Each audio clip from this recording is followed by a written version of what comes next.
सभी मित्रों का पुनः नमस्कार। वैदिक हिंदू व्याख्यानमाला में आप सभी का स्वागत है। ये वैदिक हिंदू व्याख्यानमाला वैदिक विश्व humanity cultural and welfare society trust, जो कि परमाणु ऊर्जा विभाग मुंबई के वैज्ञानिकों एवं इंजीनियरों द्वारा वैदिक ज्ञान के प्रचार प्रसार के लिए संचालित की जाती है, उसकी तरफ से आयोजित किया गया है। इस वैदिक व्याख्यानमाला का प्रस्तुतकर्ता मैं हूँ तुषार मुखर्जी। मैं परमाणु ऊर्जा विभाग मुंबई में वैज्ञानिक अधिकारी के रूप में काम कर चुका हूँ। अब प्रश्न उठता है कि वैदिक हिंदू व्याख्यानमाला क्यों? जैसा कि हम हर बार आपको बताते हैं कि सनातन वैदिक हिंदू धर्म सबसे सिस्टमेटिक है और उसके जितने भी कॉन्सेप्ट है वो एकदम परफेक्ट है, लॉजिकल है। लेकिन दुख की बात है कि हमारे 99.9% जो सनातन हिंदू धर्म को मानने वाले लोग हैं, उनको अपने खुद के धर्म के कॉन्सेप्ट्स के बारे में कुछ मालूम नहीं रहता है। हम लोगों ने जब वेद, उपनिषद, दर्शन ग्रंथ, भगवत गीता आदि को पढ़ा तो देखा कि ये बहुत ही सिस्टमेटिक है। और दूसरी चीज़ क्या है, इसके बारे में हमको कुछ ही नहीं मालूम है। ज़्यादातर लोगों को कुछ नहीं मालूम है। इसके लिए फिर हम साइंस हेड को लोगों को फिर ये अभियान लेना पड़ा कि चलो हम साइंटिफिक एनालिसिस के साथ आपको वेद उपनिषद में जो भी लिखा हुआ है वो साइंटिफिक एनालिसिस के साथ बताएंगे, फैक्ट के साथ बताएंगे, क्योंकि ये हमारा पेशा नहीं है।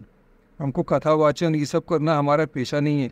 हम लोगों के पास सत्य पहुंचाना चाहते हैं, क्योंकि वेद, उपनिषद और भगवत गीता में रियली सत्य है, बहुत ही सुंदर, बहुत ही लॉजिकल। और ये हम सभी सनातनियों के पास पहुंचाना चाहते हैं, जिससे कि वो जो गैर सनातनी है उनको ये बता सके। हमको जब मालूम रहेगा तभी तो हम दूसरों को बता पाएंगे। आप सभी इस अभियान में जुड़ सकते हैं। आप हमारे वैदिक हिंदू ट्रस्ट के लिए मेंबर बन सकते हैं, निःशुल्क है, हमको कोई पैसा नहीं चाहिए।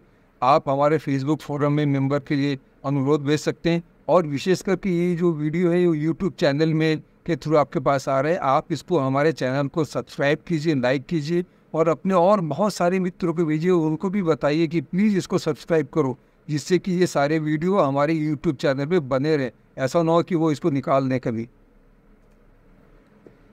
तो अभी इसके पहले भी वैदिक संस्कृति में ईश्वर की अवधारणा क्या है, इसके बारे में एक वीडियो हम पहले बना चुके हैं। उसी के क्रम में ये दूसरा वीडियो है। पहले क्रम में हमने जो बताया था उस पर एक बार रिवाइज कर लेंगे।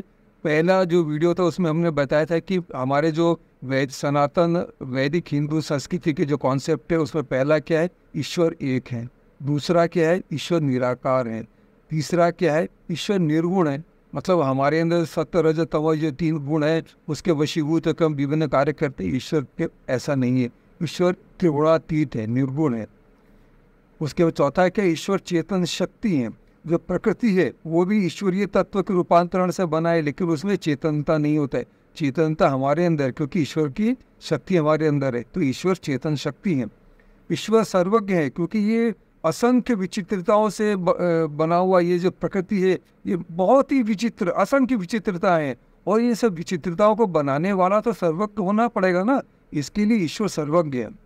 और ईश्वर और प्रकृति दोनों अनश्वर है। मतलब जब सृष्टि का आरंभ होता है तो ईश्वर के प्रेरणा से प्रकृति सृष्टि निर्माण के काम में लगती है और सारी सृष्टि का निर्माण होता है। ईश्वरीय शक्ति से सारी सृष्टि का निर्माण होता है। फिर बाद में जब इनका लय भी धीरे धीरे प्रकृति के माध्यम, प्रकृति एक माध्यम है, प्रकृति के माध्यम से ये पुनः ईश्वर में लय को प्राप्त होता है। फिर ईश्वर से ये निर्माण को प्राप्त होता है, फिर लय को प्राप्त होता है। ये चक्र चलता रहता है। इसमें ईश्वर और प्रकृति सिर्फ ये दोनों अनश्वर है, बाकी सब लय और सृष्टि के बीच में चलता रहता है। अभी हम आगे देखते हैं। 7वां कॉन्सेप्ट है, ईश्वर सर्वव्यापी सृष्टि करता है। अभी सांख्य दर्शन का हम सूत्र देखते हैं, स ही सर्ववित सर्वकर्ता। मतलब निश्चय पूर्वक वह ईश्वर सर्वांतर्यामी है और सब जगत का निर्माण करता है, क्योंकि ईश्वर की प्रेरणा से ही सारी प्रकृति निर्माण कार्य कर रही है, जो कि ईश्वरीय शक्ति से निर्माण कार्य हो रहा है। इसलिए वो ईश्वर का जगत का निर्माण करता भी है। चेतन ईश्वर की प्रेरणा से ही जैसा बताया प्रकृति निर्माण के प्रवृत्त होती है, और इसीलिए संपूर्ण जगत का निर्माण करता कहा गया है। क्योंकि सृष्टि का संपूर्ण जड़ पदार्थ भी, जो जड़ पदार्थ निर्जीव है, वो भी ईश्वरीय तत्व के रूपांतरण से बना हुआ है, और जो चेतन है वो तो है ही ईश्वरीय तत्व से बना हुआ है। इसीलिए ईश्वर को सर्वांतर्यामी या सर्वव्यापक भी कहा गया है। 8वां क्या है, ईश्वर कण कण में है। ये सनातन वैदिक हिंदू संस्कृति का सबसे इम्पोर्टेंट कॉन्सेप्ट है कि ईश्वर कण कण में है, इसलिए हम हर चीज को ईश्वर का रूप मान के पूजा कर सकते हैं। इसलिए हम गाय की भी ईश्वर का रूप मान के पूजा करते हैं, वट वृक्ष की भी पूजा करते हैं, गंगा नदी को माँ मान के पूजा करते हैं, कैलाश मानसरोवर को ईश्वरीय स्वरूप मान के पूजा करते हैं। हम जिसमें जिसमें ईश्वर का रूप देखते हैं, क्योंकि वो सारी ईश्वर के ही रूप से, ईश्वर की शक्ति से ही निर्माण हुआ है, इसलिए हम उसको ईश्वर का प्रतीक मान के पूजा करते हैं। अभी कठोपनिषद का ये मंत्र देख लेते हैं। एषः सर्वेषु भूतेषु गुणोत्मा न प्रकाशते दृश्यते अग्रया बुद्धिया सूक्ष्मया सूक्ष्मदर्शी भी। मतलब ईश्वर इन सब भूतों में जड़, निर्जीव और चेतन प्राणियों में भी अंतर्निहित रहता है, प्रकट नहीं होता है। और सिर्फ सूक्ष्मदर्शी मतलब जो ज्ञानी लोग हैं, अग्रगामी जो ज्ञानी लोग हैं, वो सूक्ष्म बुद्धि से अर्थात अपनी उन्नत बुद्धि से उसका दर्शन करते हैं। एक तो हम दर्शन कर सकते हैं, हम हर प्राणी में, हर वस्तु में ईश्वर को देख सकते हैं, और नहीं तो ध्यान समाधि के द्वारा हम अपने अंदर भी उसी ईश्वर के दर्शन कर सकते हैं। अतः हम देखते हैं कि जो भौतिक पदार्थ है जिसमें कोई चेतना नहीं होती, वो भी ईश्वरीय तत्व के रूपांतरण से बना होता है, और प्राण अथवा चेतना वो भी ईश्वरीय तत्व से बना होता है। इसलिए ईश्वर कण कण में है। नौवां कॉन्सेप्ट क्या है? ईश्वर समस्त जीवों के हृदय में स्थित है। अभी जो हम चेतन, जो निर्जीव है, उसमें तो ईश्वर सर्वव्यापी ही है, लेकिन जो हमारा चेतन पंचभूत से बना शरीर है, इसमें भी ईश्वर स्थित है। अभी श्रीमद् भगवद गीता का ये श्लोक देखते हैं। ईश्वर सर्वभूतानां हृतदेशे अर्जुन तिष्ठति भ्रामयान सर्वभूतानि यंत्र आरूढ़ानि मायया।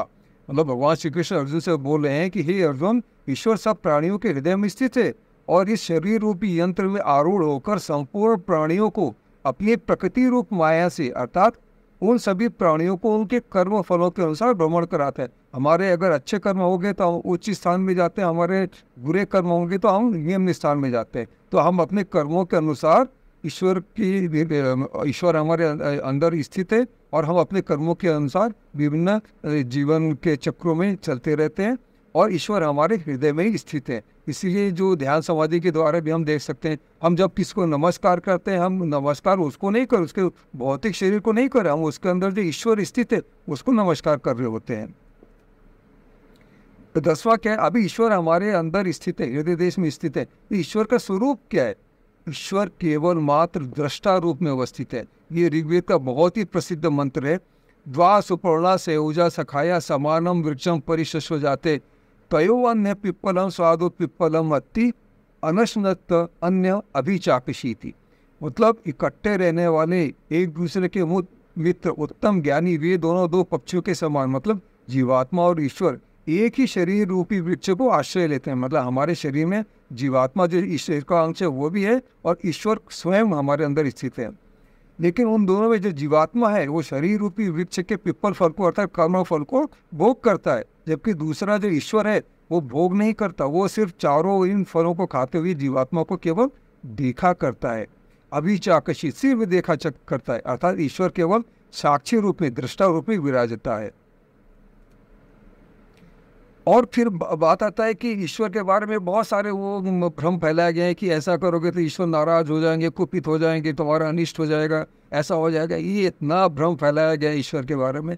ऐसा कुछ नहीं है। हमारे वेदों में ईश्वर को बताया गया है कि ईश्वर केवल मात्र शुभ हैं, ईश्वर अशुभ हो ही नहीं सकते हैं। ये सारा जो ईश्वर के बारे में डराने की कहानियाँ बताई गई, ये सब झूठ है, ये सारा भ्रम है। अभी यजुर्वेद का मंत्र देख लेते हैं। क्या न चित्र आभूवत उति सदा वृद्ध सखा कया सचिष्ठया वृत्ता। इसका अर्थ है सदा से महान, आश्चर्य रूप, गुण कर्म स्वभावों से युक्त ईश्वर हम सबके कल्याण में रक्षण के लिए मित्र की तरह हमारे चारों ओर वर्तमान है। ईश्वर अत्यंत शुभ शक्ति से कल्याण में आवर्तन के द्वारा हमारे चारों ओर विद्यमान है। और ईश्वर जो हमारे सर्वव्यापी हैं वो हमारे शुभ के लिए, हमारे कल्याण के लिए वर्तमान है। इसलिए जो भी बोलता है कि ईश्वर कुपित हो जाएंगे तो ऐसा होगा, ईश्वर नाराज हो जाएंगे, वो भगवान नाराज हो जाएंगे तो ऐसा होगा वैसा होगा, वो सारा भ्रम है, अज्ञानता है।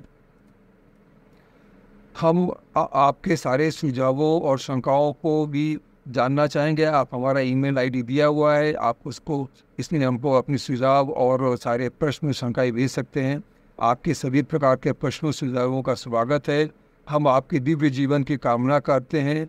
आप सभी को पुनः पुनः प्रणाम। इस चैनल को सब्सक्राइब करने के लिए, लाइक करने के लिए पुनः पुनः प्रणाम, नमस्कार, धन्यवाद।